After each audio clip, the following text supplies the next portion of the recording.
একটা ইউটিউব চ্যানেলে যে ট্যাগ কতটা গুরুত্বপূর্ণ তোমরা হয়তো ধারণাই করতে পারবে না। যে একটা ট্যাগ, তোমার একটা ট্যাগে কিন্তু তোমার চ্যানেল র্যাঙ্ক করে যেতে পারে। ঠিক আছে, তুমি যদি সঠিকভাবে তোমার যদি ট্যাগ তোমার চ্যানেলে বসিয়ে দাও, যদি সঠিকভাবে তোমার ট্যাগ তোমার ভিডিও ডিসক্রিপশনে বসিয়ে দাও, তাহলে কিন্তু তোমার ভিডিও বা তোমার ওই ট্যাগের দরুন কিন্তু তোমার ওই ভিডিও সার্চ রেজাল্টে চলে যাবে। কিন্তু সেইখানে যাওয়ার পরে তারপর সঙ্গে যদি তোমার থাম্বনেল সঠিক থাকে, তাহলে কিন্তু তোমার ভিডিও মারাত্মক পরিমাণে ভিউ জেনারেট করবে, এটুকু 100%। তবুও এখন দেখা যায় অনেকে দেখো ডিমোটিভেট করে দেয় অনেককে। কি জন্য বললাম এই কথাটা? দেখো ডিমোটিভেট করে দেয় এই জন্য, যখন কোনো নতুন ইউটিউবার যখনই ইউটিউব প্ল্যাটফর্মে এসে একটা চ্যানেল খুলে কাজ শুরু করে, কেউ যখন এরকম করছে, তো কিছু কিছু লোক আছে সেইখানে এসে কমেন্ট করে, ভাই তোমার নিজের চ্যানেলেই তো ভিউ আসে না, আর তুমি আবার অন্যজনকে তুমি শেখাচ্ছ।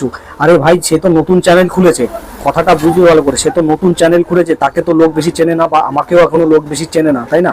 তো রোহন নাগকে তোমরা অবশ্যই চেনো, অবশ্যই। কিন্তু রোহন নাগ দেখো কতদিন ধরে স্ট্রাগল করে তার কিন্তু চ্যানেলটা এমন জায়গায় পৌঁছে নিয়ে গিয়েছিল, তারপর তার মধ্যে এত কিছু আছে থাকা সত্ত্বেও সে তার চ্যানেলটাকে বাঁচিয়ে রাখতে পারলো না, তার চ্যানেলটা কিন্তু হ্যাক হয়ে গেল। ঠিক আছে, তাহলে এখানে কেউ কিন্তু ছোট বড় নয়। ঠিক আছে, রোহন নাগ যদি এতই ইন্টেলিজেন্ট হতো, বা এতই যদি তার মাথায় সবকিছু বিষয় নলেজ সবকিছু যদি থাকতো, তাহলে কিন্তু রোহন নাগের চ্যানেলটা আজ হ্যাক হতো না। ঠিক আছে, আমার সঙ্গেও হবে না, বা তোমার সঙ্গেও হবে না, বড় বড় আরও চ্যানেল যারা আছে তাদের সাথেও হবে না। এসব বিষয়ে কিন্তু কেউ কখনো কাউকে সেইভাবে ঠুকে কথা বলবে না। ঠিক আছে, আমার মধ্যে যা নলেজ আছে আমি দেওয়ার চেষ্টা করব।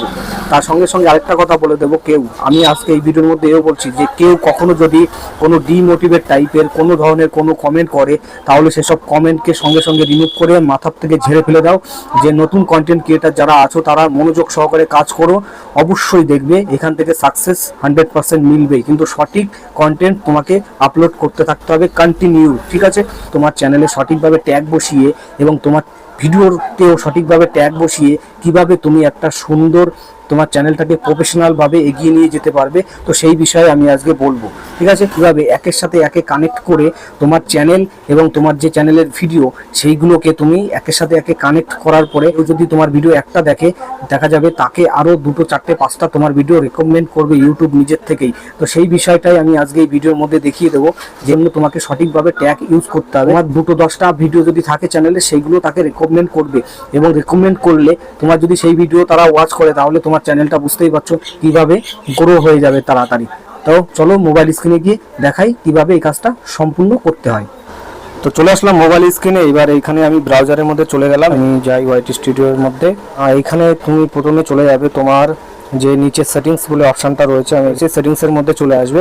আসার পরে এইখানে তোমাকে ফার্স্ট কাজ করতে হবে চ্যানেলের মধ্যে গিয়ে। তো চ্যানেলের মধ্যে আসার পরে এইখানে তোমাকে কিওয়ার্ড কিছু লাগাতে হবে। ঠিক আছে, তোমরা দেখতে পাচ্ছ এখানে কিন্তু আমি অনেক টাইপের কিওয়ার্ড লাগিয়েছি। তো এইখানে দেখতে পাচ্ছ যে কিছু কিওয়ার্ড রয়েছে। প্রথমে রয়েছে আমার চ্যানেলের নাম, ক্যারি শিকারি টিপস, ক্যারি শিকারি বড় হাতের ক্যারি শিকারি। ঠিক আছে, channel hidden setting, YouTube channel settings idea, best YouTube channel idea, Android mobile tips. কেননা দেখো এই টাইপের কিন্তু ভিডিও আমি এখানে আপলোড করে থাকি, যার জন্য আমি এই নামগুলো এখানে দিয়েছি, বা এই ট্যাগগুলো কিন্তু আমি এখানে ব্যবহার করেছি। এবার দেখো এখানে তোমরা দেখতে পাচ্ছ যে tech champion support, Manoj De, ঠিক আছে, ক্রিয়েটার সাপোর্ট, মোবাইলওয়ালা ইউটিউবার, A to Z। এইগুলো কিন্তু আমি কেন দিয়েছি, এইগুলো হচ্ছে এক একটা চ্যানেলের নাম। ঠিক আছে, এই চ্যানেলের নামগুলো এই জন্যই দিয়েছি, কেননা আমি যেই টাইপের ভিডিও তৈরি করি, এইসব চ্যানেলও কিন্তু সেই টাইপের ভিডিও আপলোড করে। তাহলে আমি যদি এদের যদি নাম ধরে কেউ কখনো সার্চ করে ইউটিউবের মধ্যে, তাহলে কী হবে, আমার যে ভিডিও থাকছে, ঠিক আছে, আমার যে চ্যানেলের ভিডিও থাকছে, আমাদের চ্যানেল থাকছে, কিন্তু সেই সব অডিয়েন্সের কাছে আমার ভিডিও যাওয়ার সম্ভাবনা থাকবে। ঠিক আছে, এটা কিন্তু আস্তে আস্তে হবে, কিন্তু ধীরে ধীরে হবে। ঠিক আছে, তুমি তোমার চ্যানেলের মধ্যে এইসব ধরনের তুমি যেই ক্যাটাগরিরই হও না কেন, সেই ক্যাটাগরির কিন্তু কিছু ট্যাগ তুমি এখানে বসাবে। ঠিক আছে, বেসিক ইনফোর মধ্যে এইসব ট্যাগগুলো এখানে বসিয়ে দেবে। আরও লং কিওয়ার্ড ব্যবহার করতে পারো এখানে।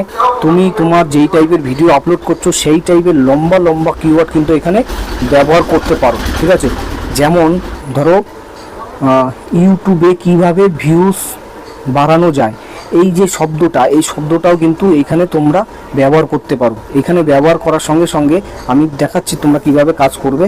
এখানে দেখতে পাচ্ছ সাবস্ক্রাইবার कैसे বাড়ায়। তো এইটা আমি সেভ করে দিলাম। সেভ করে দেওয়ার পরে এইখানে তোমাদেরকে আমি দেখাই। তো দেখো আমি চলে এলাম ওয়াইটি স্টুডিওর মধ্যে, চলে এসেছি। ওয়াইটি স্টুডিওর মধ্যে আসার পরে তোমরা দেখো আমি কিন্তু রিসেন্টলি একটা ভিডিও আপলোড করেছি 20 ঘন্টা আগে। এতে কিন্তু ভিউজ মোটামুটি এখনও আসেনি, আশা করি ভবিষ্যতে আসবে।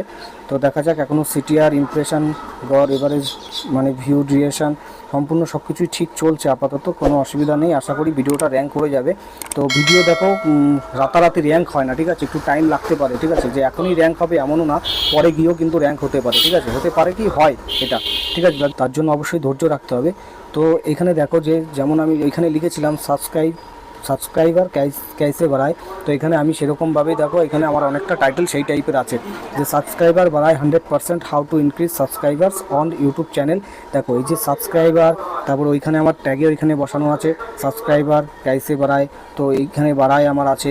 তো এই যে ছোটো ছোটো ছোটো ছোটো যেই ট্যাগগুলো দেখতে পাচ্ছ এই যে সেন্টেন্সের মধ্যে, এই সব ট্যাগগুলোই কিন্তু ওই যে চ্যানেলে ট্যাগ বসানো, আর ভিডিওতে যে ট্যাগ বসানো, ভিডিওর ডিসক্রিপশানে যেসব ট্যাগ বসানো, এখানে আমি এডিটিংয়ের মধ্যে যাই, এই ভিডিওর ডিসক্রিপশানে যাই, এখানে দেখো আমি অনেক কিন্তু এই টাইপের কিওয়ার্ড কিন্তু আমি বসিয়েছি। সাবস্ক্রাইবার ক্যাইসে বাড়ায়, এইগুলো আমি কীভাবে নিয়েছি, এইগুলো কিন্তু আমি আমার ইউটিউবের মধ্যে গিয়ে এখানে আমি যখনই সার্চ করছি, সার্চ করলে কিন্তু এখানে কিন্তু সেসব ধরনের এই যে ট্যাগগুলো কিন্তু আমাকে এখানে সাজেস্ট করছে। এগুলো স্ক্রিনশট নিয়ে ডিসক্রিপশনে এইভাবে বসিয়ে দিতে হবে, তাহলে একের সাথে অন্যের যখন কানেক্ট হবে, কানেক্ট হয়ে গেলে কিন্তু তোমার সেই ভিডিওটা র্যাঙ্ক হওয়ার সম্ভাবনা বেশি থাকবে। আর তোমার যদি কন্টেন্ট সঠিক থাকে, দেখো কন্টেন্টের দমই তোমার কিন্তু চ্যানেলটা ভিউ জেনারেট করবে, সাবস্ক্রাইবার বাড়াবে, সব কিছু হবে, ঠিক আছে।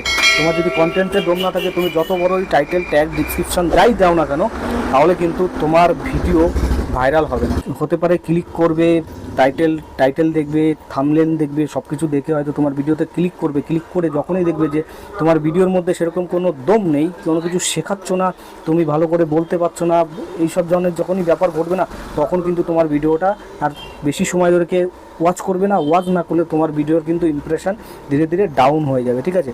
ধীরে ধীরে যখন ডাউন হয়ে যাবে, তখন কিন্তু তোমার ভিডিওতে আর ভিউজ একদমই আসবে না, একদম সেই ভিডিওটা একদম কিন্তু ডাউন হয়ে যাবে। তো দেখতে পাচ্ছ রিয়েল টাইম 631টা চলছে এখনও। তো দেখতে পাচ্ছ টোটাল আমার 28 দিনের সাবস্ক্রাইবার দেখো 57টা, ঠিক আছে। এইভাবে কিন্তু কন্টেন্টের মধ্যে গিয়ে তুমি দেখো এগুলো সব, ঠিক আছে। তো ওয়াইটি স্টুডিও নিয়ে আরেকটা ফুল টিউটোরিয়াল টাইপের আমি একটা ভিডিও করবো, তো অবশ্যই সেই ভিডিওটা নেক্সট আসতে চলেছে। তো এইখানে একটা জিনিস খেয়াল করো তোমরা, রিটার্নিং ভিউ যেটা আছে কিন্তু মোটামুটি 104। আমার এত ছোট চ্যানেলের 104খানা রিটার্নিং ভিউ মানে অনেকটাই ভালো, ঠিক আছে। তো ভিডিও ইনফরমেটিভ লাগলে একটা লাইক করে দেবে, চ্যানেলে নতুন হলে সাবস্ক্রাইব করে সঙ্গে বেল আইকনটা টাচ করে দেবে। Thank you for watching.